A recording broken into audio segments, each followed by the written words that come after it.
So, Opposition Leader Kamala Prasad Bisasa, thank you so much for inviting us to your office. This is, of course, where it all started. Yeah, certainly, and I thank you for making the trip down. You see what I have to do in my life. You know, we had a function here recently, Diwali function, and several ambassadors visited, attended, and one of them asked me, "So what do? You come from here to Port of Spain? Where do you live?" I said, "I live between here and Port of Spain, so I can commute." But this is where it all began. In fact, I launched my campaign out of this yard in when was that? The year 2009, and then that internal election was in 2010. So yes, it began here, and it's still here. The activity continues. Earlier, before you came, Irashi, we had a lot of little preschool children. I was mentioning to you, and it was so wonderful that they asked to come and to sing and do some carols for us. But of course, before you assumed leadership of the United National Congress, before you became Prime Minister, you started off as Member of Parliament for Siparia. That was, of course, in 1995. You've been undefeated since. When you look around at your office, what sort of memories come back to you when you think about those early days? But before I became an MP, you may remember I was an alderman, what was then known as the St. Patrick County Council in the heart of Siparia. So I didn't have this office then. In those days, councils and aldermen did not have offices. That was one of the changes that we made when we went to government, to give councillors an office and let them at least have one member of staff. So what memories come from here? All the memories. The good, the bad, and the ugly all emanated from Siparia, and the good and the bad and the ugly remains in Siparia in a sense. But Siparia has always been so supportive, as you said, and I have very, very fond and loving memories from the people and from the activities. We've had almost every kind of activity you can think of coming out of this office, legal aid clinics, medical clinics, and then the festivities, Diwali, Christmas, Carnival even. We had some challenges in the COVID period when the country was on lockdown, but yes, began here and continues here, and will continue with the blessings of the Lord. Of course, now a borough, what do you envision for the future of Siparia? Well, first of all, it's a fallacy. It was just a name change. And by being the borough of Siparia has made no difference to anything. In law, there is no change. It's just a name change. One may say that it gives us a kind of status to call yourself a borough, but the services have not improved. Financing does not improve. Nothing. So it's a name change. Instead, the council has to spend money, the corporation has to spend money to do what? Name change on all their vehicles, their buildings, all their departments, their letterheads even. So it costs a few $1 million, which the work has begun, but no money has been allocated by government. So to call Siparia borough has made no difference to any improvement in the goods and services provided to the people of Siparia. That was merely a political gimmick, in my respectful view. In any event, what do you envision, what do you hope for, ideally, for this place that you call yours, that you call home? But there are many things. First of all, Siparia has been negatively impacted with the shutdown of Petrotrin, because large facilities out in Palo Seco have all been shut down, including the very huge stadium and sports ground that was down there. With that shutdown, it has impacted the business community of Siparia, because that was the mainstay of the economy in Siparia. So you say, what do I envisage? I would like us to work on getting things done that will again bring back life to the economy. If you drive down into Siparia now, it is like a ghost town. You will get traffic, yes. And part of that traffic, of course, of Russia is because they did not complete the highway. So everybody has to demit the road at Davey Junction, and everybody heading further south has to come down on this SS road all the way down to Palo Seco, Santa Flora, and those places. What do I envisage, or what would I like to see? We have to do things with respect to the economy. As with the rest of the country, infrastructure is the worst that you can see. And economy doesn't just mean business, it means jobs. There have been so many job losses. You will ask me, what do I envisage? I envisage this not just for Siparia, but for Trinidad and Tobago. Throughout the country, the job losses have been massive, and they've been worst in the Southland because of the shutdown of Petrotrin as a major factor. Job creation, there's no new revenue stream, no, nothing new being done to create jobs that will bring in a revenue stream. You'll ask me, what can Siparia do? We have the very famous Daisy Vonce Center. The corporation built up that place there. We would want to see more of that in terms of tourists, outside tourists coming into the Southland. Daisy Vonce was famous and remains famous. That is one thing we can do. We, under my administration in Siparia, we built a huge ground for football, for cycling, and there's also swimming in the heart of Siparia. That has been totally underutilized and not maintained. I would like to see that. I remember growing up as a child, that ground, Siparia, the savannah was opposite my home at that time. Still is, of course, not this present home, but my home growing up. And there was always some activity there. We would have cycling. Cyclists would come from all over the country for that cycling track that was there. I put back that track and we did. It's not being used, okay? You have an actual football, the football ground. There was always something happening. And then you would have all kinds of activity with people coming into Siparia.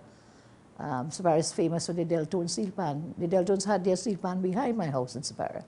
And they too, carnival activity, everything has gone total standstill.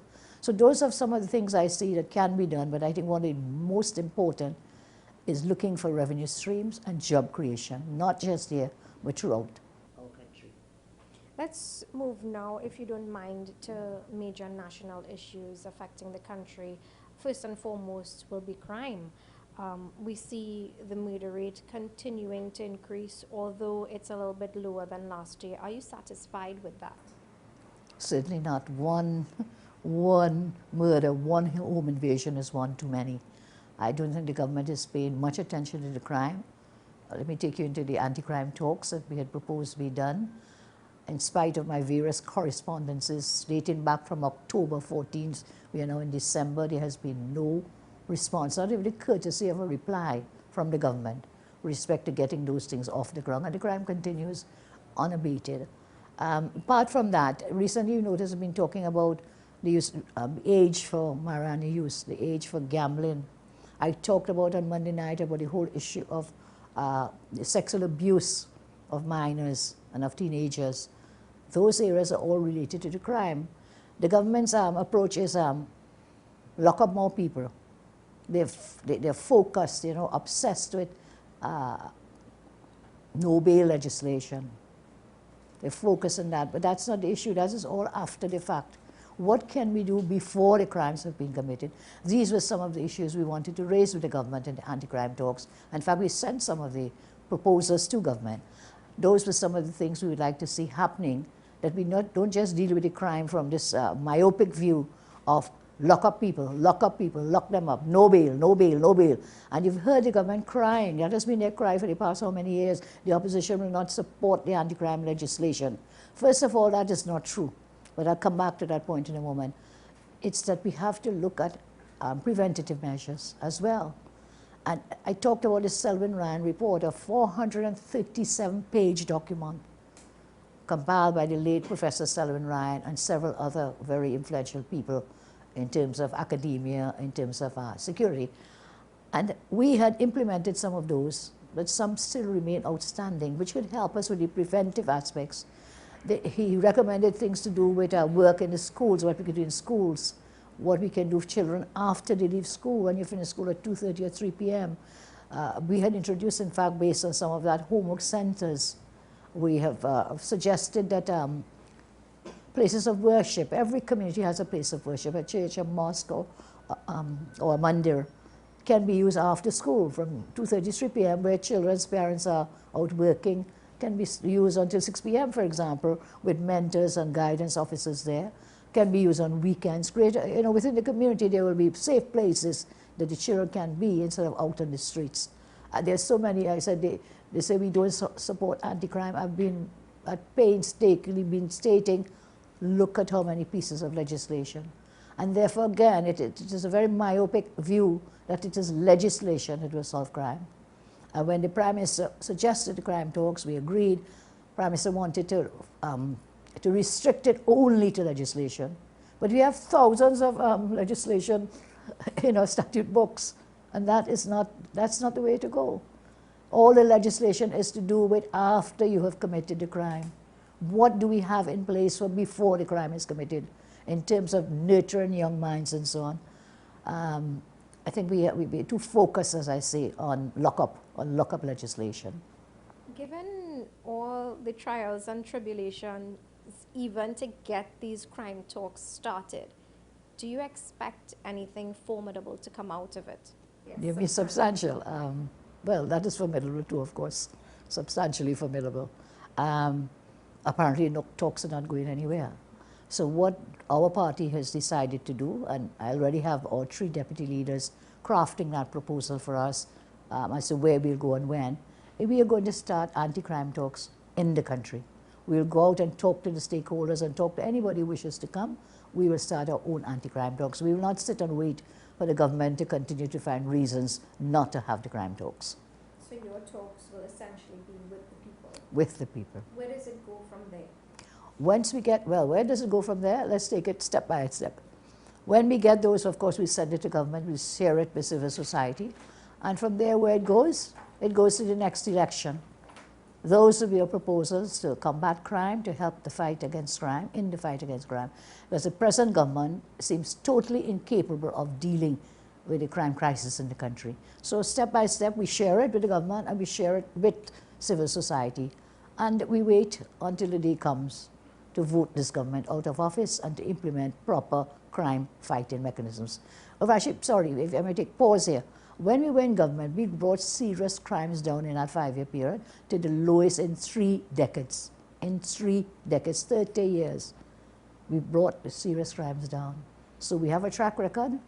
Of course, some of those policies may work still, but we do have others, and we will get more when we go to the stakeholders and have these conversations in the country.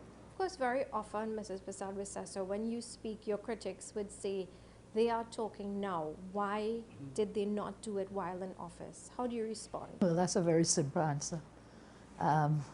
We had 5 years in office.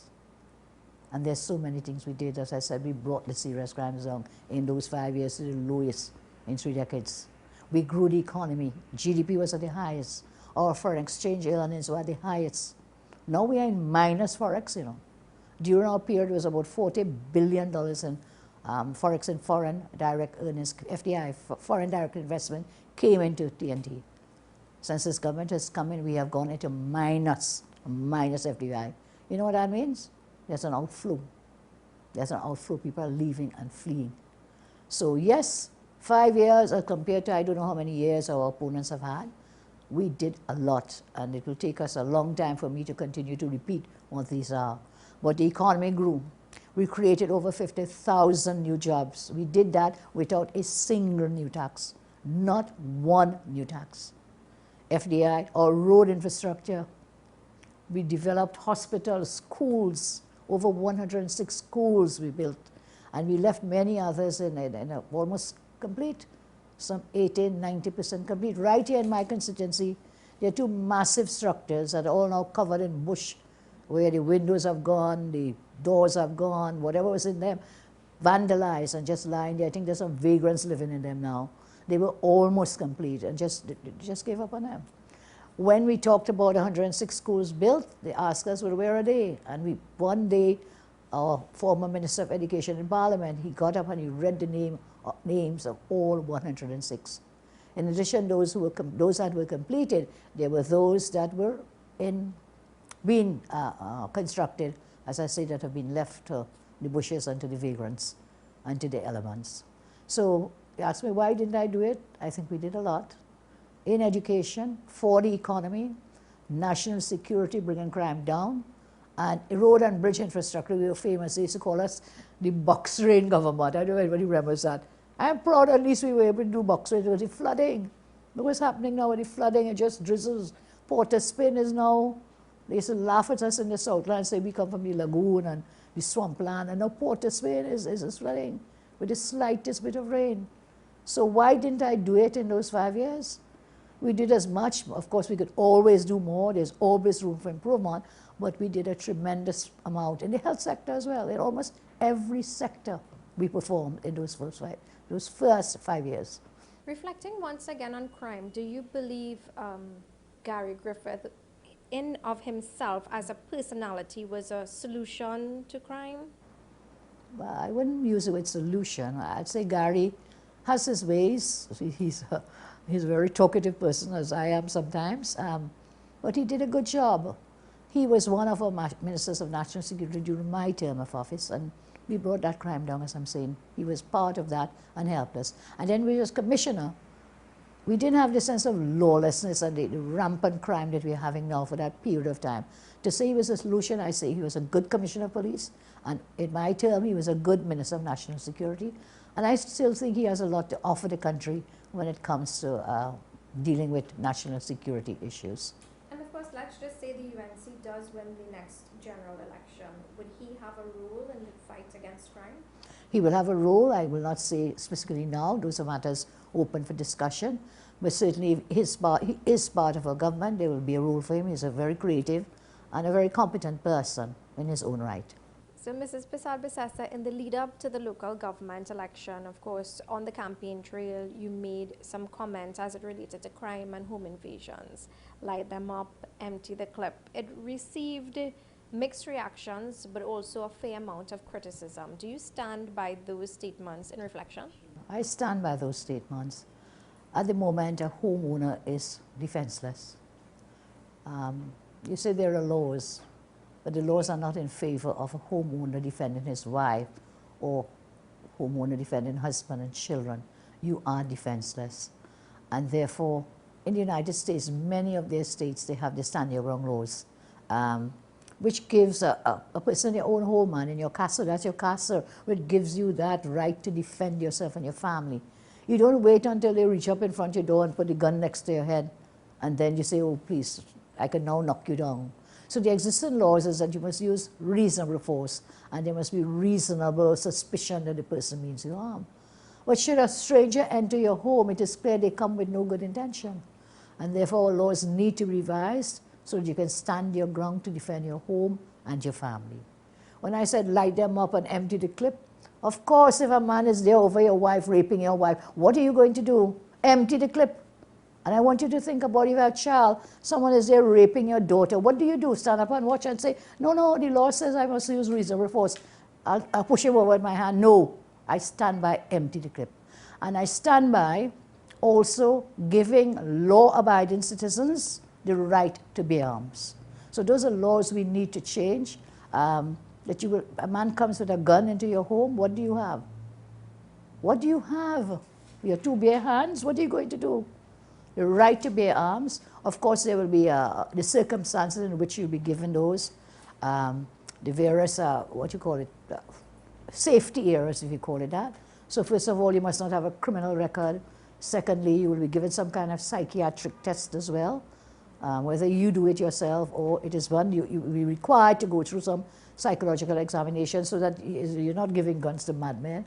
As I said, the law will have areas within which to ensure safety and security.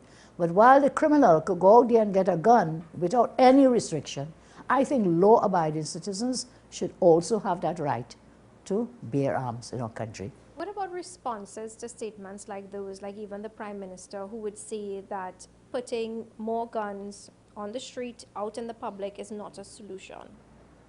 Well, I don't agree with him, obviously. I do not agree with him. I think a citizen of our land should have the right to defend themselves, one, and be given the tools necessary to defend himself or herself. Clearly, we have a different perspective on this issue of gun ownership by law-abiding citizens. I do not agree with the Prime Minister's position that putting more guns on the streets. The guns are out there, whether you want to believe it or not. Why doesn't the Prime Minister's government look to preventing the flow of those guns into our country? Because we don't make them. Those guns are coming here illegally. What have we done to stem the tide? I remember the Prime Minister promised in our country to set up some kind of bridge or net or wall, a maritime wall. He said it was maritime wall to stop the inflow. You've been there 8 years going on 9, and the guns continue to flow into Trinidad and Tobago. You failed in that regard. So therefore, citizens must have the right, law-abiding, to defend themselves. Do you think those statements, as emphatic as they were, affected the UNC at the polls? I think we did better in the polls than we did before. In the last, I think it helped us because people are terrified in this country, you know. People are scared to walk the street. They're scared in their home. You know, last time I'm hearing a noise and I'm waking up my husband, Greg, what is that? And I have a little puppy. Puppy started barking. She barks for every little noise. Greg, what could that possibly be? And it thought, because it was a sound coming from the ceiling. I said, could this be some invader? Thank God it wasn't. You can imagine you're in your home, as I say, with your family, I come back to it again. And I think that the fear that our citizens are living in and kinds of solutions that we were offering on the platform resonated with a large proportion of the voter population. That is why we got more votes than the government, in spite of the fact that we did 21 less seats. We contested 21 less seats. They contested all the seats. Yet we got about, what was I think, 43,000 more votes, yes, than government. So yes, the answer is yes. Because people want solutions now. They don't want to come crying. And I remember in that campaign, it was so hilarious for us in our party that the government keeps saying, but they're not talking about local government. They're not talking about local government. They're talking about everything else. But everything else matters. Everything else matters. So when they were trying to restrict me to talk about borough status in Superior or Lego Martin, as I said, total fallacy. Nothing has changed and nothing will change because there's no difference between a borough and a regional corporation. They said, but you must talk about local government reform. What? When was local government election and all this reform talk? Do you know out of that piece of law they passed for local government reform, only one section they have proclaimed to this date, and that was the one to postpone the local government elections. Thank God for the Privy Council, and thank God for lawyers like Anand Ram Logan, who took the case right up, and we said, you must, according to law, you have to call the elections. So my answer to is yes, our messaging resonated because people want solutions to the ills and the anxieties they are experiencing and stressing out. Another thing we talked about is the gated communities on the local platform. I see people are fighting really hard up in Aranguez, it's around Bamboo, for their, to get a gated community, and other areas, of course, in Valsain, our treasurer of our party, Neil Gosain, he worked there with residents. He's the president of a particular part of Valsain, and they got a gated community. We are working with several persons here. I had promised we will work with you where we have UNC corporations to help you get a gated community, and we have several applications. One, I was told last week, right here in our corporation, has been approved, of course, subject to certain conditions that the residents will have to fulfill. So some of those things we've already mentioned, in addition to the gated communities and other messaging in our campaigning, I think resonated well for us with the voters. This may be a good point for us to take a quick break. So to our viewers, we'll be right back. Welcome back to our viewers. We are continuing our discussion with Leader of the Opposition, Kamala Persad-Bissessar. So Mrs. Persad-Bissessar, burning topic, not just in our country, but across the region, is the Venezuela-Guyana controversy over the Essequibo region. Of course, the UNC has been quite vocal about it. Foreign Affairs Minister Dr. Amory Brown, of course, said that the UNC doesn't have a place. Does the UNC have a voice in this matter? We most certainly have a voice, and we should have a voice. If we back up a little bit, rewind, in 2015, when I was still Prime Minister, a similar claim arose from Venezuela, claiming territorial waters of Guyana. And I stood with then President Granger very clearly and said that Venezuela has no claim to those. Venezuela should adhere to the international rule of law, international court rulings, and should just lay off. Now, it was interesting, when they proclaimed, Venezuela presidential decree was proclaimed about the territorial waters of Guyana, it was in the run-up to an elections. They were having an elections.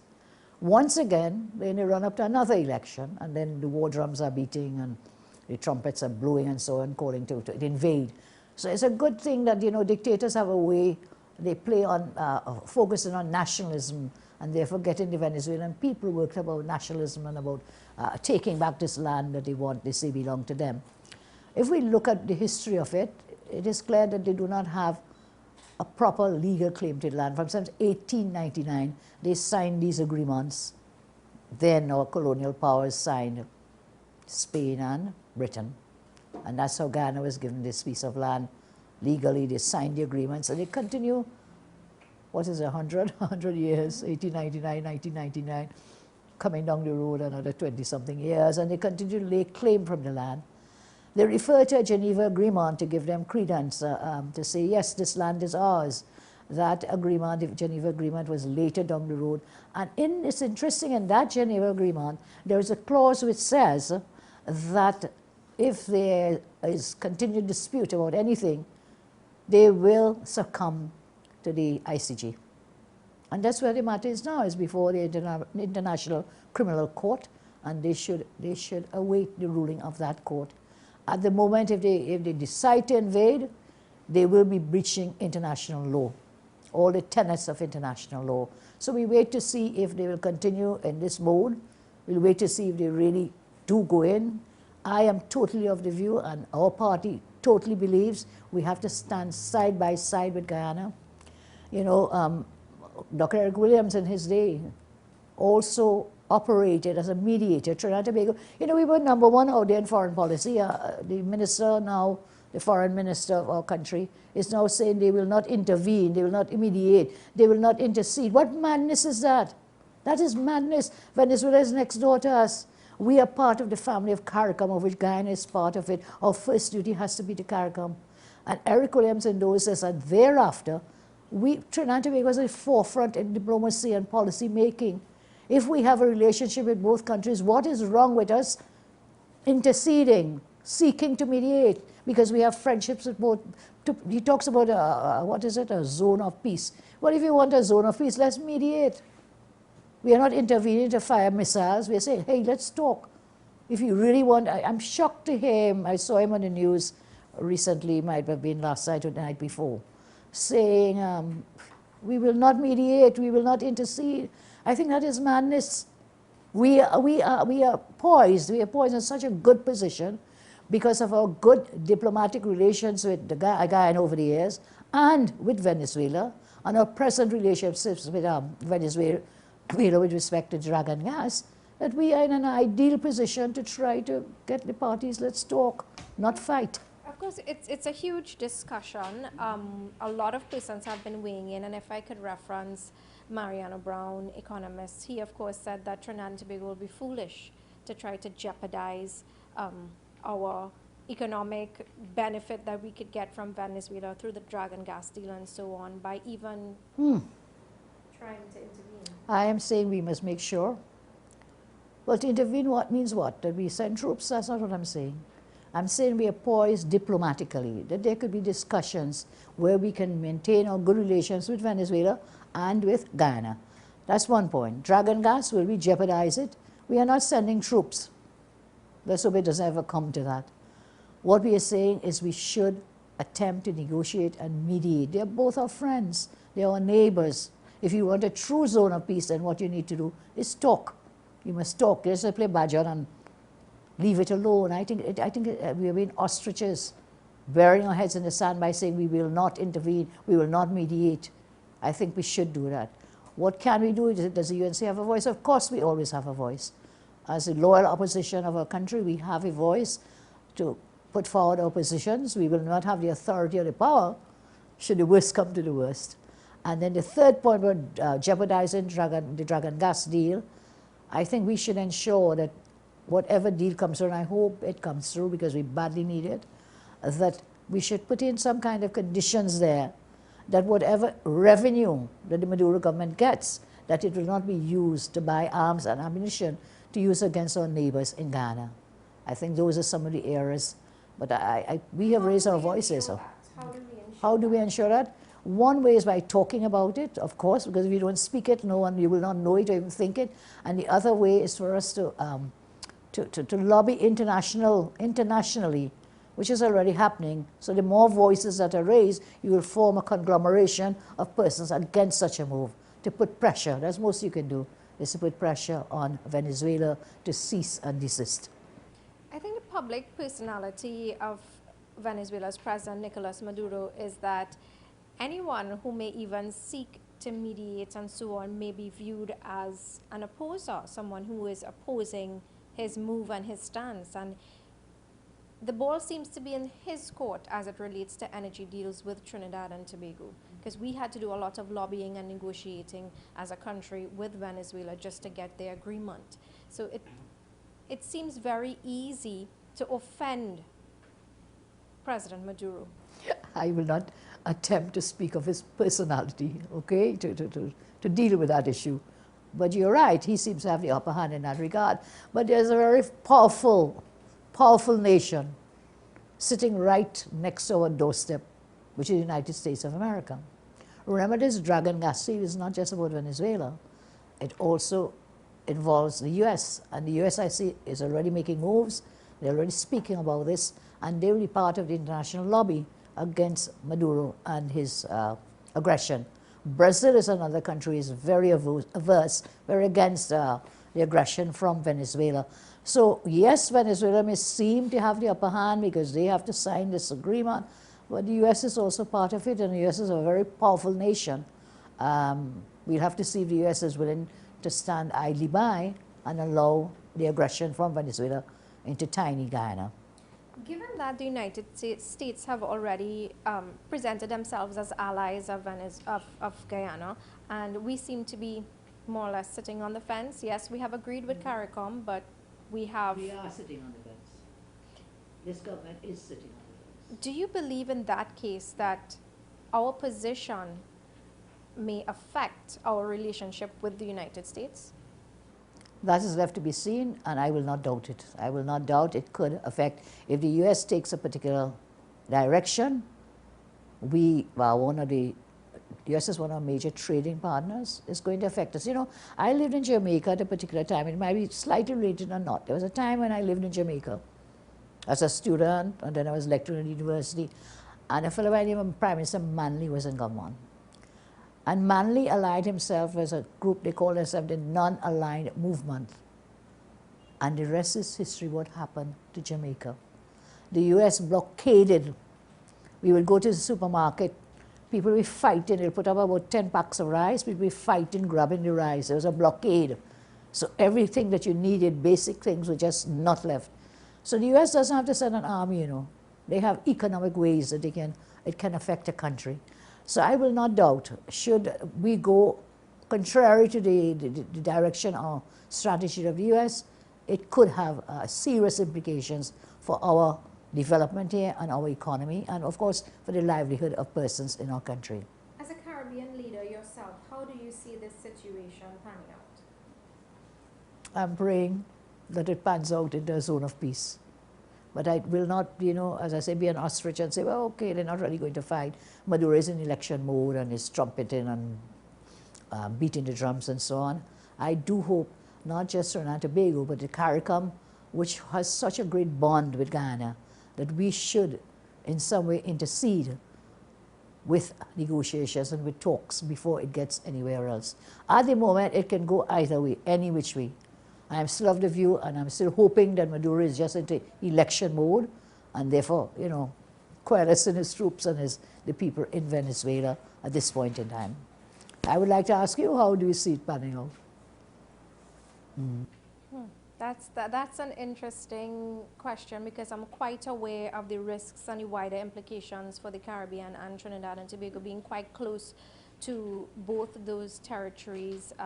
We're seeing intensified action. President Maduro a couple of days ago gave his government instructions to go ahead and exploit and explore the Essequibo. He gave Guyanese, persons with Guyanese licenses 3 months to vacate the Essequibo. So he seems to be intent on taking control of the Essequibo, and that part scares me. Well, you know, part of the history is you cannot find anything Venezuelan in that part of the region that he's claiming. 1899, so many years ago, the agreement was signed with the colonial powers, and today there is not one iota, not one little thing as hey, that's Venice. That looks like there's nothing that they actually settled the area. You are seeing panning out that you think he might really go forward with the aggression. But I think there's still time for intercession, interventions, and non-violent ones for us and other international bodies to bring pressure to bear before it actually reaches the invasion of the Guyanese piece of territory. Mrs. Prasad, it's now time for another quick break. Welcome back to our viewers. We are continuing our discussion with Opposition Leader Kamala Persad-Visasa. Mrs. Persad-Visasa, we're seeing maps being circulated. It's being suggested that it was published by the Venezuelan government, which includes Trinidad as part of its territory. Years ago, our first Prime Minister, Dr. Williams, had spoken about that and about the designs of Venezuela on Trinidad territory. So it is something we must keep conscious all the time. Should they decide to invade Venezuela, should Venezuela decide to invade Guyana, what is to stop them from similarly attempting to invade TNT? And the fact that we have to sign papers with them and they have to get things for us to sign for Dragon Gas Field, they could just invade us and take the Dragon Gas Field, take all of it. Not just their part of it, but also ours. So again, we have to be very conscious. This thing is not just about Guyana. It is also about Trinidad and Tobago. I said on Monday night, if you touch one in Guyana, you also touch in Trinidad and Tobago. Stay out of Guyana. I maintain that view because we are also at risk.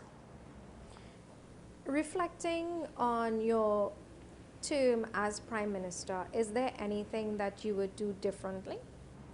There are some things I would do differently. There were certain policy decisions that we took that I walked back on, a few of them, because there was such an outcry from the population for certain things that we were proposing. Some of those I wish I had gone forward with, because I see this government, whether people cry or they laugh, they don't stop their policy positions. And some of those positions would have been better for us, you know. There's always room for improvement, Rashi. There's so much more we could have done. The one regret, as I say, we had talked about passing, Kevin reminded me of this recently, you know. We were looking to do fixed date elections. Then we were looking for fixed date elections, 2 terms for a Prime Minister, and proportional representation. Some of those we did walk back on, and there's some things I think we can revisit as we go forward. Regrets as well. I took a very strong policy position. Maybe it was right, it was wrong, but I thought it was a principled stand that if there was someone sitting in the cabinet, no member of their family should be allowed to sit on a state board. So even though we had qualified persons, I didn't want a family connection. I mean, right now we have the husband, we speak of the houses, sitting on several boards and very important boards. Several family members of the PNM ministers are sitting on various boards and whatever. That was something I took a very strong stand against, and some of them some of them have been telling me I should not have done that, but it was a principled stand because it's a kind of conflict of interest, as a kind of enclave, you know, you're just holding down everything inside. So that was another area some people feel I should have dealt with differently. Do you think you were judged differently? Of course. Why? Right now, I could tell you, Cameron, take a shot of my shoes, please. Don't. Was there any male Prime Minister that they put front page? I think it's your media group, by the way. Front page, my shoes. They were beautiful shoes, by the way. But really, and at the same time, Theresa May had become Prime Minister around the same, and the same thing was happening to her. So I was judged differently as a female leader, definitely. And maybe I was judged differently for the things that people felt they should publicize. So if I go somewhere, instead of talking about what I was doing or what I was saying, shoes. Have you ever seen a shoe of any other Prime Minister on a front page? No. Maybe tomorrow somebody will go and take one and show us, but no. So that is a kind of a ridiculing the differences, you know.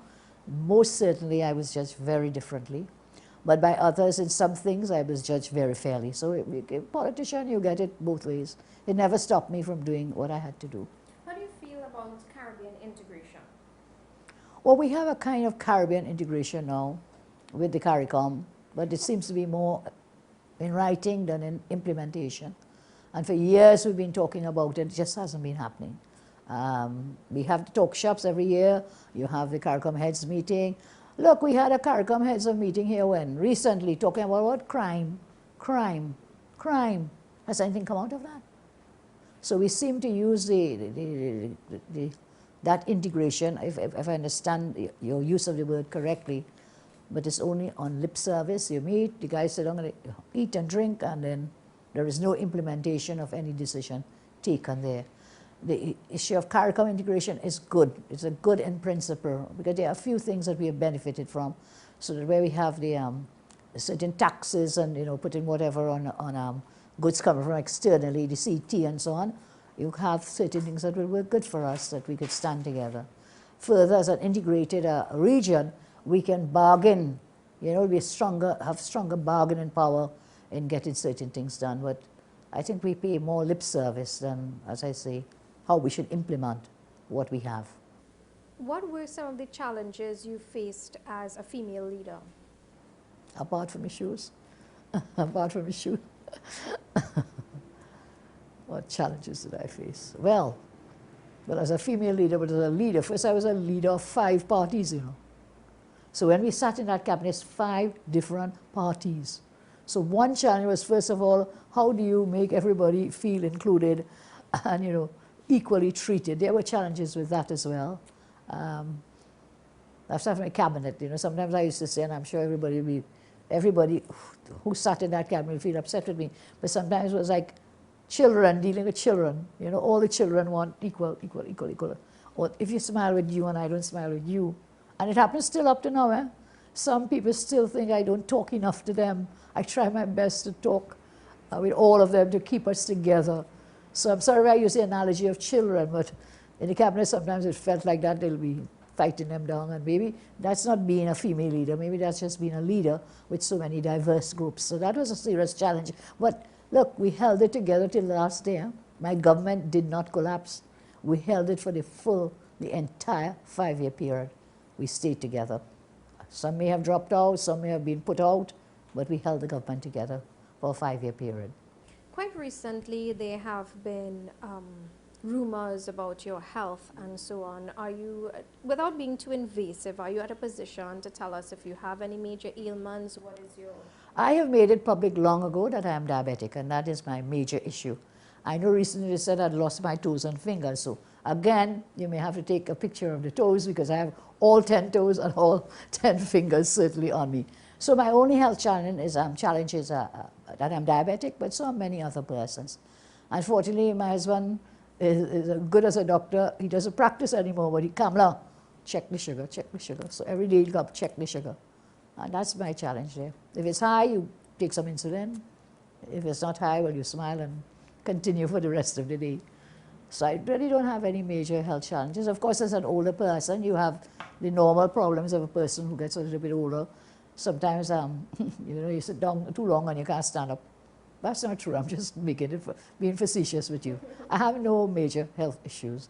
I will not go and run a 10-mile marathon, for example. But in terms of the work I have to do in campaigning and doing the meetings, holding the consultations, whatever I have to do, those challenges do not affect me. So I can give you that assurance. And for those who are concerned, I still have all 10 fingers and all 10 toes. And I'm not in I didn't fall into any coma or anything like that. I've been, thank God, in fairly good health. And as of course you reflect on life, you reflect on your career, you reflect on your public life, next election, win or lose, what sort of legacy would you like to leave for the future of Trinidad and Tobago? The legacy which I started to build and I will continue to build lies in education. That has been closest to my heart, maybe because I was an educator myself. As you may know, I lectured both at the Mona campus at the university. I lectured here for a while, and before that I was a teacher. And to me, I say it all the time, it's become like a stock phrase, education is your only passport out of poverty. Education is a key to a better quality of life. I have come from a very poor background growing up, and the things that have made me get a better quality of life is because of my education. So my legacy has been in education. I began it under the Pandey government with Mr. Pandey's full approval. He was also very keen on assisting children. And we began there with the dreaded SE, which was then called the Common Entrance. I see now there are a lot of comments come in. The youth parliament debated about the SCA, against the SCA. But at that time, we had the common entrance exam and all the ills of the common entrance, and we revised that, and I came up with this SCA, Secondary Education Assessment. There were components of it that are now not being kept any further. So it had to do with, instead of just having this one-off exam, you had a continuous assessment program that was to go along with it. That is not happening. But we got rid of that SCA. But more important than getting rid of that SCA was finding a place in secondary school for every single child. That was a tremendous challenge. I faced some flack from some persons because we made sure not a child was left behind. So that area of education, you know, after that, when I became the Prime Minister, the laptop program, I'm very proud of that laptop program. And should this government have continued it, all the COVID challenges we had, you know, would not have happened because every child would have had a device to keep you linked and in contact with being education. I think that was a serious error on the part of the government to discontinue the laptop program. And then, of course, with scholarships, in the area of scholarships, we increased the number of scholarships. We increased the tertiary level participation at the University of the West Indies. And I'm very proud to say, in the last moments that we may have, that I meet children now who are no longer children. And they say, you know, I still have the laptop you gave me. And they're so proud to tell me, I'm so happy I still have this laptop. One young man told me, he said, you know, I still have this laptop. I'm attending university now, and I use this laptop. So I'm very proud of that program. Should we go back into government, there's so many other things we could do in the education sector. Again, education is your only passport out of poverty. And that will be a great legacy, if at all it endures. Mrs. Prasad-Bissessa, I want to thank you so much for inviting us into your office, into your hometown, you know, expressing yourself. Really thank you for this sit-down conversation. Thank you for taking the time to share with us and, of course, to share with the national public. I thank you very much for this opportunity, and I say in case I don't speak to you on live television again, I want to wish you all a very blessed Merry Christmas in this holy season that we are. Thank you very much for your time.